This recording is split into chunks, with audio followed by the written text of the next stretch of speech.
Guys রাস্তার মধ্যে দাঁড়িয়ে এখন কেক কাটবো।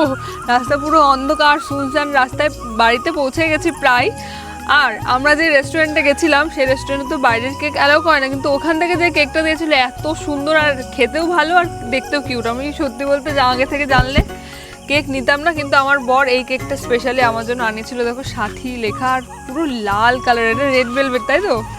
এত সুন্দর লাগছে, এটা আলাদা সেলিব্রেশন। আমি মানে এইরকম সেলিব্রেশন করিনি আর দেখিও নি সত্যি বলতে। রাস্তার মাঝখানে দাঁড়িয়ে বাইকের ওপর মানে আমার বরের লাল বাইকের ওপর লাল কেক কাটছি আমার। আর তোমার শাড়িটাও লাল। ও হ্যাঁ, তো চলো দিদি কাটি, বলো উইশ করো। সোহান হ্যাপি বার্থডে সাথী, দুবার হয়ে গেল। আর happy anniversary my dear sister. Thank you. এই নাও তোমার জন্য। এই খাইয়ে দাও, দাও দেখি। দুজনকে খাইয়ে দাও, একজনের বার্থডে একজনের অ্যানিভার্সারি। হ্যাপি অ্যানিভার্সারি আমার বর, নাও দাও।